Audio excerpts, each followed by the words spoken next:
今天太阳从西边出来了吗？අද ඉර බටහිරෙන්ද නැග්ගේ. 今天太阳从西边出来了吗? මේක සාමාන්‍යයෙන් සිදු නොවන අසාමාන්‍ය ක්‍රියාවන් සඳහා චීන භාෂාවේ නිතර පාවිච්චි කරන වාක්‍යයක්. 怎么了? මොකද? 你怎么这么早就要睡觉了?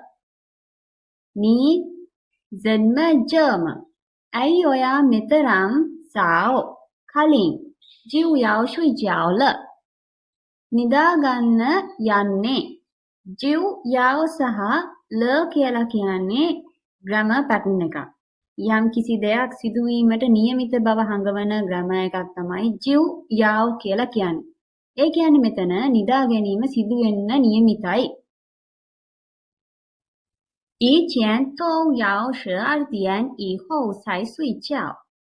以前 මීට පෙර 12点以后 12 පහු වුණාට පසුව තමයි නිදාගන්නේ. සයි කියන පදය පිළිබඳව බලන්න. සයි කියලා කියන්නේ යම්කිසි දෙයක් පමා වී සිදුවීම හඟවන පදයක්. නිදා ගැනීම පමා වෙනවා කියන අදහස තමයි මෙතන සයි කියන පදේ යොදලා අපිට පෙන්නලා දීලා තියෙන්නේ. 我明天8点就要到公司. මම හෙට 8 වෙද්දිම කම්පැනි එකට යන්න ඕනේ. ජීව් කියන පදය මෙතන පාවිච්චි කරලා තියෙන්නේ අවධාරණය කරන 8 වෙද්දිම 8ටම යන්න ඕනේ. 有什么 වැඩ තියනවද? මොනවා හරි වැඩක් තියනවද? 经理生气了 manager 生气了 තරහ වෙලා 他告诉我 ඔහු කිව්වා 明天8点不到以后就别来了. හෙට 8ට ආවේ නැත්තම් ඊට පසුව එන්න එපා. 以后就别来了. මෙතනදී 就 කියන පදේ භාවිතා කරලා තියෙන්නේ ඒක දැඩිව තීරණාත්මකව යා කිව්වා කියලා හඟවන්න 就 කියන පදේ මෙතන අදහස් කරලා තියෙනවා. දැන් අපි බලමු අපි අවධාරණය කර යුතු grammar පද මොනවද කියලා. 就 යන පදේ.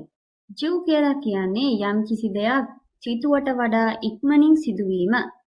එසේ නැත්නම් යම්කිසි අවධාරණයක් කිරීම සඳහා භාවිතා කරන grammar එකක්.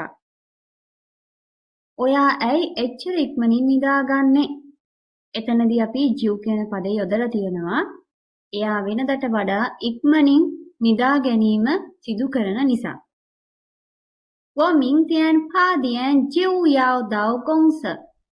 මම හෙට 8 වෙද්දිම යන්න ඕනි. අවධාරණය කිරීම සඳහා දෙවෙනි වාක්‍යයේදී 就 කියන පදය භාවිතා කරලා තියෙනවා. සයි යන පදය භාවිතා කරන්නේ පමා වීම හැඟවීම සඳහා. 8点就睡觉. 就 කියන පදය භාවිතා කරොත් පෙර කී පරිදි කලින් සිදුවීම හඟවනවා. 12点才睡觉. සයි කියන පදය භාවිතා කරොත් පමාවීම ලේට් වීමක් හඟවනවා.